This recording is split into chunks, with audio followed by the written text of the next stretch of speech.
Assalamualaikum warahmatullahi wabarakatuh. Halo semuanya, kenalkan nama saya Andra Ahmad Zaidin. Saya dari kelas 12 Rekayasa Perangkat Lunak. Pada video kali ini, saya akan mempresentasikan sekaligus mendemonstrasikan implementasi framework pada pembuatan web statis dan web dinamis menggunakan framework Laravel. Project yang saya gunakan sebagai contoh yaitu aplikasi parkir berbasis web yang saya buat selama proses pembelajaran berlangsung. Aplikasi ini digunakan untuk pengelolaan data kendaraan, pencatatan kendaraan masuk dan kendaraan keluar, serta pengelolaan data pengguna agar lebih efektif dan lebih terstruktur. Melalui proyek ini, saya akan menjelaskan bagaimana fitur-fitur disediakan oleh Laravel dapat diterapkan oleh pengembangan aplikasi web yang nyata. Nah, sebelum kita lanjut, apa sih mengimplementasikan framework pada pembuatan web statis dan dinamis itu? Nah, mengimplementasikan sendiri yaitu menerapkan framework berarti menerapkan atau menggunakan framework untuk membangun sebuah website atau aplikasi web. Untuk web statis dan dinamisnya sendiri, yaitu web statis adalah web yang menyajikan konten yang sama kepada setiap pengunjung dan jarang berubah. Untuk web dinamis, yaitu web yang kontennya selalu berubah dan interaktif, menggunakan database dan pemrograman server, sehingga pengunjung dapat login atau bertransaksi. Adapun materi yang akan saya bahas pada kesempatan kali ini yaitu 1. Konsep dasar framework, 2. Routing dan controller, 3. Autentikasi dan otorisasi, 4. Blade templating dan view, 5. Form handling dan validasi. Setelah menjelaskan materi, saya akan mendemonstrasikan langsung penerapannya. Baiklah, kalau begitu kita masuk saja ke materi yang pertama. Konsep dasar framework. Dapat kalian baca juga di atas. Framework adalah kerangka kerja yang digunakan untuk membantu proses pengembangan aplikasi agar lebih terstruktur, lebih cepat, dan lebih mudah untuk dipelihara. Pada proyek ini, saya menggunakan framework Laravel, yaitu salah satu framework PHP yang paling banyak digunakan karena memiliki dokumentasi yang lengkap, komunitas yang besar, serta berbagai fitur yang sangat membantu pengembangan aplikasi. Dengan menggunakan Laravel, pengembangan tidak membuat semua fitur dari awal, karena Laravel sudah menyediakan berbagai fitur seperti routing, autentikasi, validasi, database management, dan template engine Blade. Selanjutnya, keuntungan menggunakan framework Laravel antara lain sebagai berikut. 1. Struktur proyek lebih rapi. 2. Mempercepat proses pengembangan aplikasi atau web. 3. Memudahkan pemeliharaan aplikasi. 4. Memiliki fitur keamanan yang baik. 5. Mendukung pengembangan aplikasi skala kecil dan besar. Oke, selanjutnya saya akan menunjukkan struktur proyek Laravel. Dapat kita lihat juga di sini terdapat beberapa folder utama, yaitu folder app, folder database, resource, dan route. Nah, untuk folder apps di sini yaitu untuk digunakan untuk menyimpan controller, model, dan middleware, dan berbagai logika aplikasi. Sedangkan folder resource digunakan untuk menyimpan tampilan aplikasi yang dibuat menggunakan Blade. Nah, ini ya, menggunakan Blade. Selanjutnya, folder route digunakan. Folder route digunakan untuk mengatur alamat URL yang dapat diakses oleh pengguna. Oke, kita lanjut. Yang terakhir folder database. Folder database ini digunakan untuk migration. Apalah nggak tahu. Nah, ini pokoknya migration digunakan untuk menyimpan seeders juga dan serta pengelolaan basis data lainnya. Oke. Nah, jika kalian ingin membuat project Laravel, hal-hal yang perlu kalian install yaitu satu, PHP ya, kedua, Composer, ketiga, text editor seperti Visual Studio Code atau VS Code ya. Keempatnya, kalian harus install web server seperti XMPP atau Laragon. Kemudian, jika kalian ingin membuat project Laravelnya, kalian bisa ketik di terminal kalian, kalau tidak salah, Composer, create project Laravel, kemudian nama projectnya. Dan jika ingin menjalankan project Laravel, kalian tinggal jalankan di terminal PHP Artisan Server. Dari struktur tersebut dapat kita lihat bahwa Laravel telah menyediakan kerangka kerja yang sangat terorganisir, sehingga programmer dapat fokus pengembangan fitur aplikasi tanpa harus membangun semuanya dari awal. Selanjutnya kita lanjut ke materi yang kedua, yaitu routing dan controller. Routing merupakan mekanisme yang digunakan untuk menentukan halaman atau URL yang dapat diakses oleh pengguna. Sedangkan controller digunakan untuk mengelola logika aplikasi dan menjadi penghubung antara data dan dengan tampilan. Nah, setiap kali pengguna membuka suatu halaman website, sebenarnya pengguna mengirim sebuah request kepada server. Request tersebut akan diterima oleh route, kemudian route akan meneruskan kepada controller yang sesuai. Controller bertugas untuk memproses logika aplikasi, misalnya mengambil data dari database, melakukan perhitungan, memvalidasi data, atau menyimpan data baru. Setelah proses selesai, controller akan mengirimkan hasilnya kepada view agar dapat ditampilkan kepada pengguna.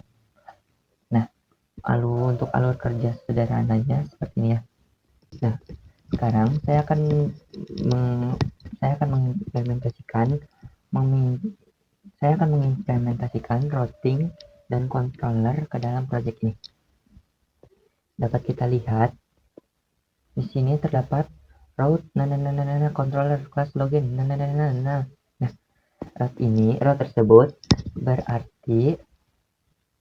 route tersebut berarti ketika pengguna ingin mengakses halaman login, Laravel akan menjalankan metode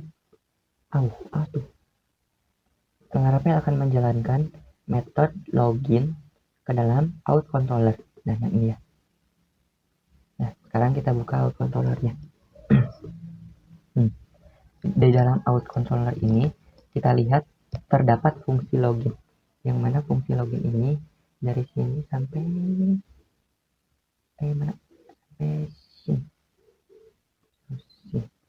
Oke, terdapat fungsi login. Dalam controller ini berfungsi untuk mengarahkan pengguna ke halaman yang diinginkan. Kan tadi kita ingin mengakses halaman login, berarti controller akan mengarahkan kita ke halaman login. Untuk agar kalian lebih ngerti lagi, sebagai contohnya, jika kita ingin mengakses sebuah website atau sebuah website tertentu, ketika kita misalnya ngetik nih websitenya, terus kita enter atau kita pokoknya search gitu, itu kan nggak akan suka load itu. Nah, itu tuh terjadi pertukaran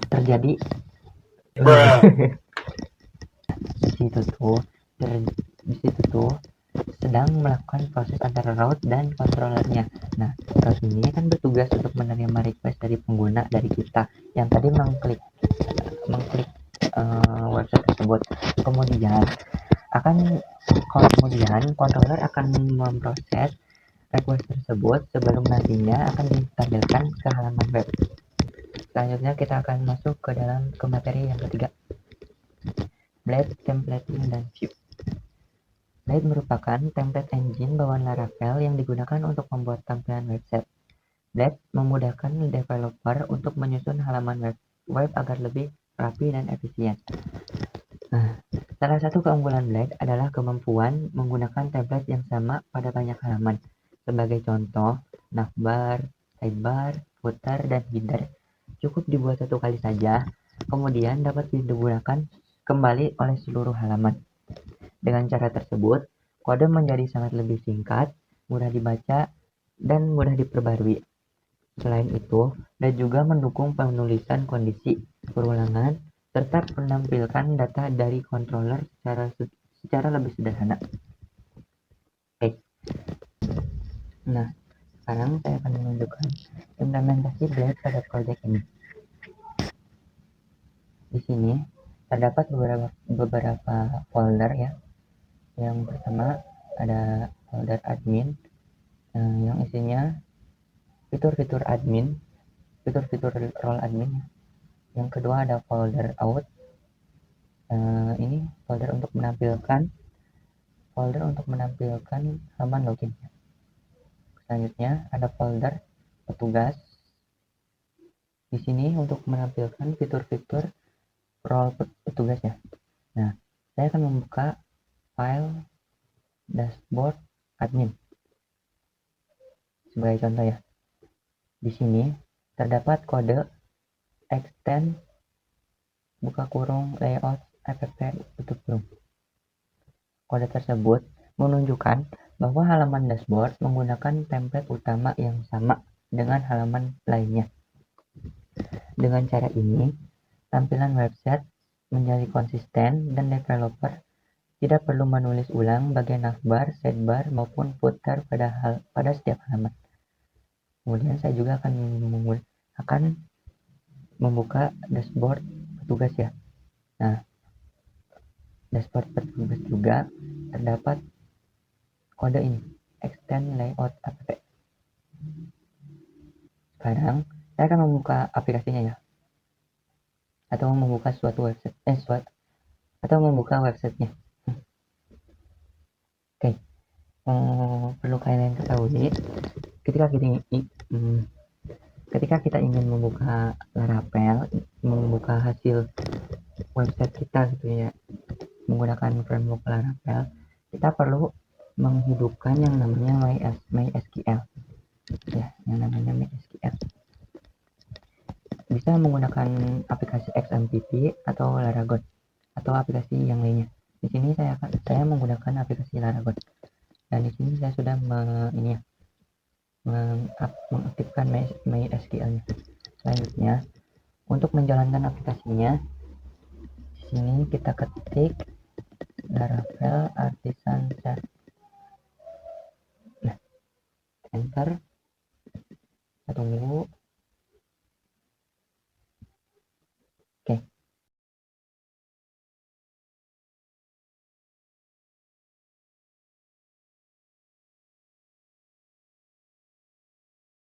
Halaman login yang sedang ditampilkan ini berasal dari file Blade yang terdapat pada folder resource/view. Dengan demikian, Blade berfungsi sebagai media untuk menampilkan data kepada pengguna atau kepada kita ya. Kita lanjutkan ke materi yang berikutnya, yaitu autentikasi dan otorisasi. Nah, autentikasi adalah proses identifikasi pengguna melalui login menggunakan email atau username beserta password. Tujuannya memastikan bahwa pengguna yang masuk ke dalam sistem memang memiliki akun yang sah. Sedangkan otorisasi merupakan proses pemberian hak akses berdasarkan peran atau role pengguna. Tidak semua pengguna memiliki hak akses yang sama. Nah, sebagai contohnya, di dalam aplikasi parkir yang saya buat, saya membuat 3 role, yaitu role admin, role petugas, dan role owner.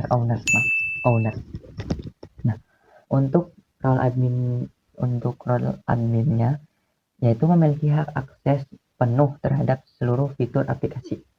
Sedangkan role petugas ya, hanya dapat mengelola transaksi parkir.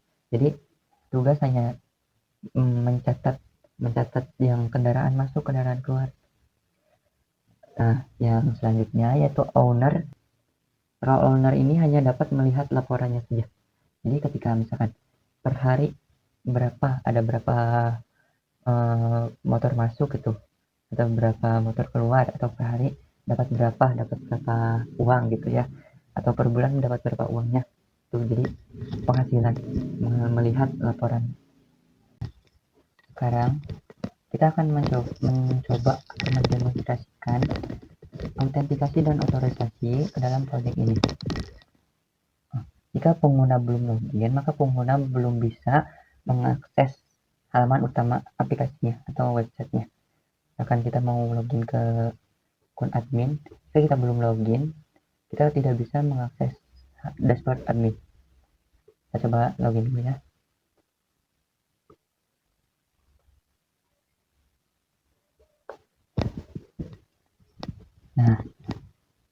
Nah, jika pengguna berhasil login, setelah itu pengguna akan diarahkan ke dashboard. Nah, tadi kan saya login sebagai admin ya, login menggunakan akun admin, maka saya diarahkan ke dashboard admin. Dalam hal ini berarti autentikasinya berjalan dengan lancar ya. Selanjutnya saya akan menunjukkan otorisasinya. Nah, jika di dalam project ini terdapat tiga role, yaitu admin, pengguna, dan owner, maka setiap role akan mendapatkan hak akses yang berbeda-beda. Misalkan di sini admin bisa mengelola user, mengelola tarif, mengelola area dan monitoring. Kalau petugas, kita login dulu ke petugas. Nah, untuk petugas di sini hanya mendapatkan akses kendaraan masuk dan kendaraan keluar. Ini maksudnya input kendaraan masuk dan input kendaraan keluar itu ya. Kan petugas ya, petugas. Namanya juga petugas ya. Kesimpulannya, autentikasi dan otorisasi ini sangat penting diimplementasikan ke dalam proyek kita. Jika kita mengimplementasikan autentikasi dan otorisasi dengan demikian, sistem menjadi lebih aman karena setiap pengguna hanya dapat mengakses fitur yang sesuai dengan tugasnya atau sesuai dengan kewenangannya. From handling dan validasi. From handling merupakan proses penerima data yang diinput oleh pengguna melalui sebuah formulir. Contohnya seperti formulir login, formulir tambah kendaraan, formulir tambah pengguna, ataupun formulir transaksi parkir. Nah, data yang diisi pengguna akan dikirim melalui controller untuk diproses. Sebelum data disimpan ke database, Laravel menyediakan fitur validasi. Validasi bertujuan memastikan bahwa data yang dimasukkan telah sesuai dengan aturan yang ditentukan. Nah, sekarang saya akan mendemonstrasikan from handling dan validasi ke dalam proyek ini ya.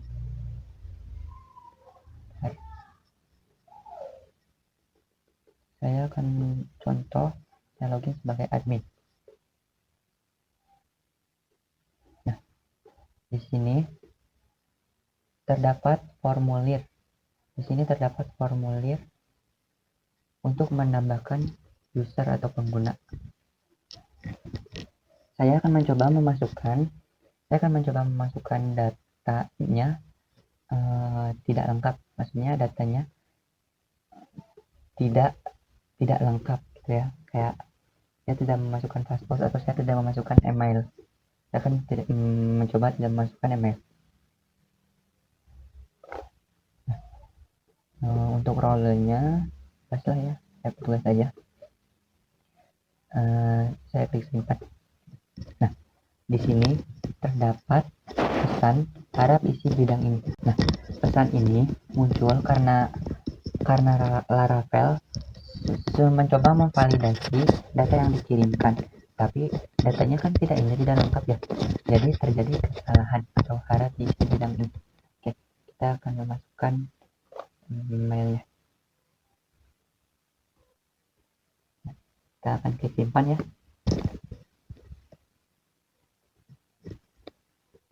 Jeng jeng, user berhasil ditambahkan.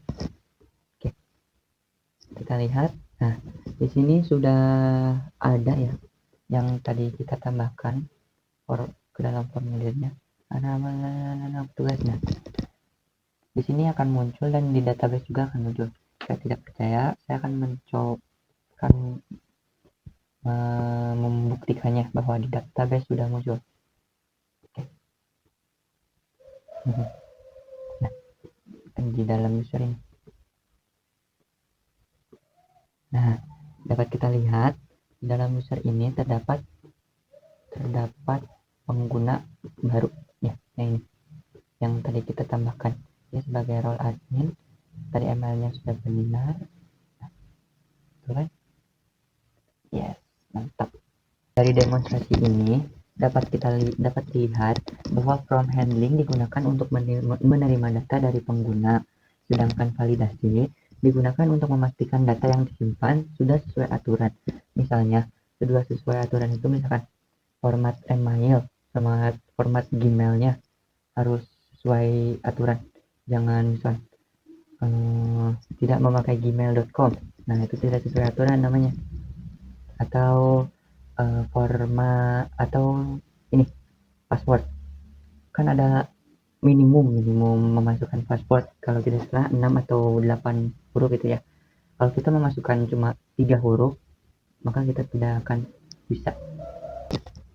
Berdasarkan presentasi dan demonstrasi yang telah dilakukan, dapat disimpulkan bahwa framework Laravel sangat membantu dalam proses pembuatan atau pengembangan aplikasi web statis atau dinamis, karena menyediakan berbagai fitur yang mendukung pengembangan secara cepat, terstruktur, dan aman.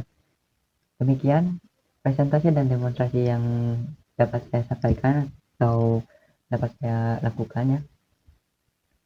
Mohon maaf apabila ada kesalahan atau kesalahan kata atau kalian yang kurang mengerti. Semoga presentasi dan demonstrasi yang telah saya lakukan dapat bermanfaat bagi kita semua. Terima kasih atas perhatiannya. Wabillahi taufiq wal hidayah. Wassalamualaikum warahmatullahi wabarakatuh. Dadah.